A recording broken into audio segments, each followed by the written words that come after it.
अस्सलाम वालेकुम नाजरीन, मैं हूं शायान सलीम। एडवेंचरस लोगों की पाकिस्तान में कमी नहीं है जो कुछ ना कुछ अलग करते हैं और अपना नाम बना लेते हैं। इन्हीं में से एक सोहनिया बाबर भी हैं जिन्होंने पहली बार ग्रुप की सूरत में, यानी कि ये 3 ख़वातीन हैं, 2 का ताल्लुक़ कराची से है, एक मुल्तान की है। इन्होंने एक मुश्किल तरीन चोटी है पहाड़ी हरामोश-ला, वो सर कर ली है। तो ये कैसे इन्होंने किया, इनकी जर्नी क्या रही, इरादा क्या था और क्या बीच में इनका हौसला डगमगाया, कहीं ऐसा महसूस इन्होंने किया कि यार बस अब तो बस हो गई है। तो ये जर्नी कैसे तय हुई और सब कुछ कैसे हुआ, ये सब हम इनसे जानेंगे, क्योंकि भाई इन्हें है पहाड़ों से इश्क, फिर वो लेवल उसका जुनून वाला हो जाता है। तो फिर अब शुरू करते हैं, इनसे पूछते हैं कि ये हरामोश-ला क्यों कोई पहले इससे ख़वातीन वहाँ ग्रुप की सूरत में नहीं जा पाई और इन्होंने कैसे ये सर कर लिया। जर्नी तो मेरी शुरू हुई थी 2010 में, जब से मैंने छोटे बड़े ट्रैक्स स्टार्ट किए। और फिर अब हम हर साल जो है एक इस तरह का कुछ चुनते हैं जो अनएक्सप्लोर्ड हो या जो थोड़ा मुश्किल हो या जहाँ जाना किसी औरत के लिए एक जो है कोई अनोखी बात हो। तो पिछली दफ़ा हमने जो है रूपल पीक समिट की थी, जो कि बहुत एक अचीवमेंट थी हमारे लिए, क्योंकि हम कोई प्रोफेशनल इतने नहीं थे, लेकिन हमने थोड़ी सी अपनी ट्रेनिंग स्टार्ट की इस तरह। और इस बार हमने सोचा क्या डिफरेंट करें, मतलब एक चोटी सर करने के बाद अब एक डिफरेंट क्या हो सकता है। तो हमारी जो टीम मेंबर बाकी हैं, सना जमील और अमारा, इन लोगों का प्लान था कि क्यों ना हरामोश-ला। तो जब हरामोश-ला का नाम सुना तो मैंने भी बोला कि बहुत टफ़ है, सोच लो हम क्या करने जा रहे हैं। और सब ने हमें बहुत मना किया। हमारे समझे 9 दिन जो है हमने बर्फ़ में गुजारे हैं और इस ट्रैक में गुजारे हैं, जिसमें एक दिन हम मौसम की वजह से जो हम फंस चुके थे वहाँ पे, और हमें रात जो है वो गार में गुजारनी पड़ी। और हमें पता चला, हमारे पास थराया फ़ोन था, तो हमें उस पर मैसेज आया कि वहाँ ज़लज़ला आया है, इस एरिया में तुम हो। और हम लोग जिस गार में हम स्टे कर रहे थे, उधर से ऊपर से पत्थर वत्थर भी जो है ऊपर से गिरे, तो वो दिन हमारे लिए बड़ा मुश्किल था। और वेदर की जहाँ तक आपने बात की, वेदर एक्सट्रीम वेदर सारे हमने देखे, गर्मी, सर्दी, तो वो धुंध जो होता है ना, बादल पूरा नीचे, जैसे आप और मेरे अभी जितना फासला है, हम एक दूसरे को नहीं देख पा रहे थे, पूरा ट्रैक धुंधला हो चुका था। इसी तरह बर्फ़बारी और इंतहा की गर्मी, क्रेविसेस बहुत थे। आप गई हैं, जून का महीना था, ये गर्म तरीन मौसम होता है, बर्फानी तोदों में उन दिनों दरारें पड़ रही होती हैं, क्योंकि गर्मी की वजह से वो ग्लेशियर्स कहीं ना कहीं से पिघल रहे होते हैं। तो वो भी आपने बड़ा वो नज़ारे भी किए होंगे, जो उसका साउंड कैसा होता है जब वो गिरते हैं, खौफनाक आवाज़ें निकलती हैं। बहुत एवलांचेस तो वहाँ पे बहुत ज़्यादा थे। और मैंने आपको बताया ना, जो ज़लज़ला आया था तो उसकी वजह से पत्थर गिरे थे पहाड़ से पूरा, और हम गार में ही थे। तो वो उस वक्त जहाँ दूर दूर तक कोई नहीं, सन्नाटा, आप कहाँ किस बुलंदी पे बैठे हुए हो, और इस तरह की आवाज़ धड़ धड़ धड़ धड़, कभी क्या, तो वो खौफ ही अलग होता है। अजान की आवाज़ नहीं सुनने को मिलती वहाँ पे, एक अजान की आवाज़ से भी होता है ना, अजान की आवाज़ वहाँ पे सुनने को नहीं मिलती। थोड़ा सा अल्लाह याद आ रहा होता है खौफ से कि क्या करने हम आ गए, लेकिन अल्लाह का शुक्र है बहुत अच्छा रहा। दूसरी जो वहाँ पे परेशानी होती है, खाने की होती है। खाने को जो मिल रहा था कच्चा पक्का, कच्ची पक्की रोटी है, जैसा भी, दाल गलती रही, कितने घंटे हो गए लेकिन दाल नहीं गली। और मैंने कढ़ाई बनाई थी वहाँ पे, मटन कढ़ाई, तो पता नहीं कितनी देर बनाते रहे लेकिन वो मटन गला ही नहीं। तो बस जैसा था वह हमने खाया। ये इसके बारे में कहा जाता है, हरामोश चोटी के बारे में, कि तजुर्बेकार ही कुएं पैमा उसको सर कर सकता है। तो इतना मुश्किल आपने चुन लिया कि इसको आपने सर करना है, और फिर बीच से आप कितना दोस्तें हटी पीछे के, यार नहीं, आप बता रही हैं कि एक्सट्रीम वेदर्स आपने देखे वहाँ, तो कितना फासला था, बुलंदी कितनी थी। इस तरह था कि हम सोचते थे कि आज मुश्किल ट्रैक है, चलो 8 घंटे मुस्तकिल चलें, मुस्तकिल पथरीला रास्ता, बजरी, मिट्टी, बारिश, हर तरह का। हमें लगता था नेक्स्ट डे शायद थोड़ा सा अच्छा हो जाएगा, लेकिन आप यकीन करें नेक्स्ट डे और मुश्किल, थर्ड डे और मुश्किल। मतलब हमारी बस हो गई थी, जो हमारा एंड था, जब हमने उतरना था, क्रॉस करना था ला को, और पूरी डिसेंडिंग थी और हमने रिपेलिंग करनी थी। हमने सारा रोपअप था और हमने सब बस ऐसे ही उतरना था, और ना इधर जा सकते थे ना उधर जा सकते थे। वो सबसे टफ़ था। और जो है तब हमारी वाकई बस हो चुकी थी, सबकी बस हो चुकी थी कि अब बस आ जाए।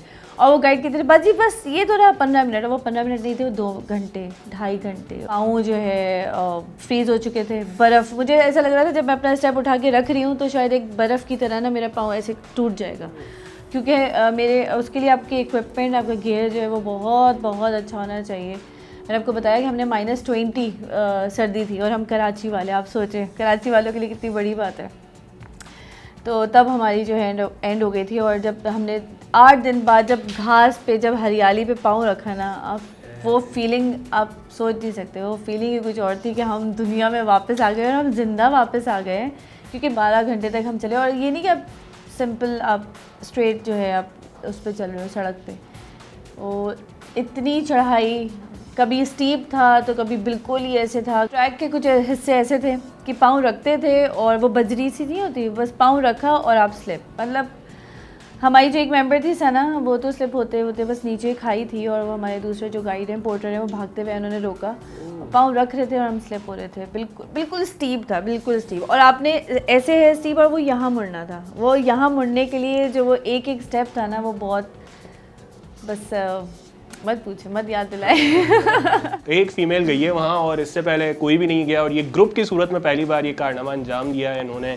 सोनिया बाबर भी इनमें शामिल है, एक और भी खातून है, वो भी कराची की हैं, उनका नाम सना है, और वो पेशे के लिहाज से डॉक्टर हैं। और एक और भी है खातून जिनका नाम अमारा शरीफ है, वो मुल्तान की हैं और वो एडवोकेट है। तो आप सबके प्रोफेशन बड़े डिफरेंट अलग अलग से हैं, और लेकिन माइंड सबका एक जैसा है, माइंड सब मुहिम जो है सब, हम मिले खतरों से खेलने वाले हैं। हम मिले ही इसके थ्रू हैं, वरना हम एक दूसरे को कभी जानते भी नहीं थे। हम ना दोस्त हैं, ना कोई हम कॉलेज मेट्स हैं। हम मिले ही अपने पैशन की वजह से, कि हमारा एक ग्रुप था फेसबुक का जिसमें सारी ट्रैवलर्स और माउंटेनियर्स हैं। तो वहाँ पे फिर हमारा इंटरेक्शन हुआ, हमारी दोस्ती हुई, और अब हम हर साल जाते हैं, एक साथ जाते हैं। हमारे साथ एक थी, उनकी तबीयत ख़राब हो गई थी बहुत ज़्यादा, शिवरिंग हो रही थी, और बहुत उनका फेस का कलर भी जो है वो, तब थोड़ी सी परेशानी हुई थी। लेकिन ये नहीं कह सकते, हिम्मत हार गई कि नहीं जाना, मुझे करना ही नहीं है।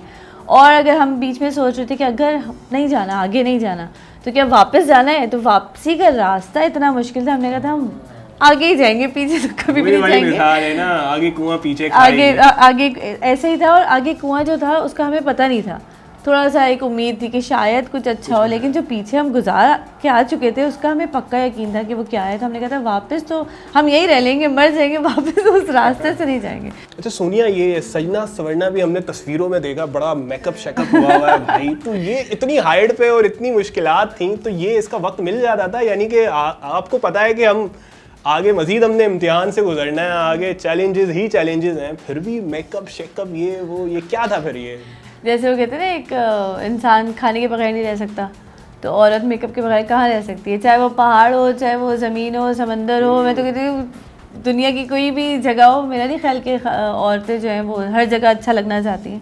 हालांकि वहाँ आप कितनी भी कोशिश कर लो, आप वैसे फ्रेश नहीं दिखते, क्योंकि आप बहुत स्ट्रगल कर रहे होते हो और बड़ा मुश्किल चल रहा होता है। लेकिन फिर भी हम जब पिक्चर आती है ना सामने, तो फिर हम ऐसे कर लेते हैं। उससे पहले हम मर रहे होते हैं, उससे पहले पानी, प्यास, हलक खुश्क हो रहा है, और जो है बात करने का भी दिल नहीं है। जो बराबर में बैठे उससे भी बात करने का दिल नहीं है, कि बस बात नहीं करो, चुप हो जाओ। और जैसी पिक्चर आती है तो हम साथ क्योंकि वो तो क्या मेकअप, लिपस्टिक, क्या क्या चेहरे पे लिपस्टिक हो गया, हल्का फुल्का, सनब्लॉक बहुत ज़रूरी है, मस्ट है।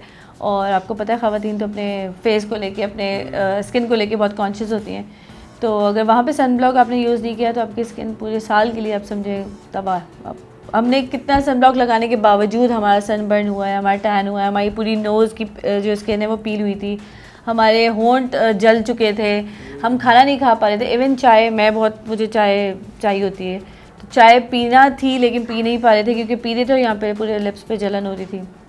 खाना नहीं खा पा रहे थे, मिर्चें नहीं खा पा रहे थे, क्योंकि वो इतने ड्राइनेस की वजह से जो है फट चुके थे। उन्हें आप मैरिड भी हैं और माशाल्लाह बच्चे भी हैं, तो जो भी देख रहा है वो यही सोचेगा कि यार ये कैसे चली गई बच्चे को छोड़ के, शौहर ने इजाज़त दी होगी, नहीं दी होगी, क्या है ये, कोई कैसे इसने सब किया ये? शौहर ने तो इजाज़त दी बिल्कुल, अल्हम्दुलिल्लाह। उनको पता है कि ये पहाड़ों में जाए बगैर नहीं रह सकती। और अगर देखिए औरत जो है पूरा साल या पूरी ज़िंदगी अपने घर पे लगा देती है, और मेरा मानना ये है कि अगर साल में यानी कि 365 दिन में अगर औरत की मर्ज़ी के, औरत की खुशी के लिए 15 दिन भी अगर उसको ना मिल सके, तो फिर तो ये बहुत ज़्यादती है उसके साथ। तो वो जो 15 दिन है ना, वो मेरे ये होते हैं जो मैं अपने पहाड़ों में गुजारती हूँ। मैं पूरा फिर वापस आके मैं पूरा साल अपनी फैमिली को देती हूँ, पूरे बच्चों को, ससुराल को, हस्बैंड को। और अलग लाख शुक्र है कि हस्बैंड की तरफ से बहुत सपोर्ट है। मतलब समझ ले मेरे स्पॉन्सर ही हस्बैंड है, कि वो ना हो तो शायद मेरे पास कहाँ से आएगा कि मैं, क्योंकि लाखों रुपए लगते हैं, ये कोई सस्ता शौक़ नहीं है। और जब अचीव कर लिया, जब नीचे उतर के हमने पाकिस्तान, बल्कि टॉप पे, हरामोश टॉप पे, जब हम पाकिस्तान का झंडा, हमारा एक मकसद यही होता है कि वहाँ टॉप पे पहुँचना है या पीक या जो भी जहाँ पे भी, और हमने पाकिस्तान का झंडा जो है वहाँ पे लहराना है। तो उस वक्त तो फिर हम सब तकलीफ़ें सब कुछ भूल जाते हैं। जब पाकिस्तान जिंदाबाद के नारे लगते हैं वहाँ पे, अल्लाह अकबर के नारे लगते हैं, तो वो फीलिंग, उस फीलिंग के लिए शायद मेरा ये है कि मैं तो शायद उस फीलिंग के लिए जाती थी। सारी थकन उतर गई, सारी थकन से मुझे अपने मुल्क से बहुत बहुत बहुत मोहब्बत है, बहुत ज़्यादा। तो उस वक्त जो है ना वो होता है कि हमने पाकिस्तान की किसी ऐसी जगह को हमने सर किया है, वहाँ जाके फिर पाकिस्तान का झंडा लहराना, जहाँ पे शायद हमारे साथ एक कोरिया के भी थे, तो वो अपने कोरिया का झंडा लहरा रहे थे। अपना मतलब अपने मुल्क से हर किसी को मोहब्बत होती है, तो वो फीलिंग्स ही अलग है। नाज़रीन, सोनिया ने जिस तरह अपनी जर्नी बताई और किस तरह इन्होंने ये 9 दिन गुजारे पहाड़ों के बीच में और ट्रैकिंग करना, यानी कि हर रोज़ किसी नए ख़तरे से निमटना, उसका सामना करना, तो बहरहाल इन्होंने ये एहसास हासिल कर लिया कि पाकिस्तान में पहली बार ग्रुप की सूरत में ख़वातीन ने इस पहाड़ी चोटी को सर किया है जिसे मुश्किल समझा जाता था, और वो अब सर हो चुका है, इन्होंने कर लिया है। तो उम्मीद करते हैं कि आप इससे बड़े और भी कारनामे अंजाम देंगी और मुल्क का नाम रोशन करेंगी। बहुत शुक्रिया, आपने टाइम दिया। इजाज़त दीजिए, अल्लाह हाफ़िज़।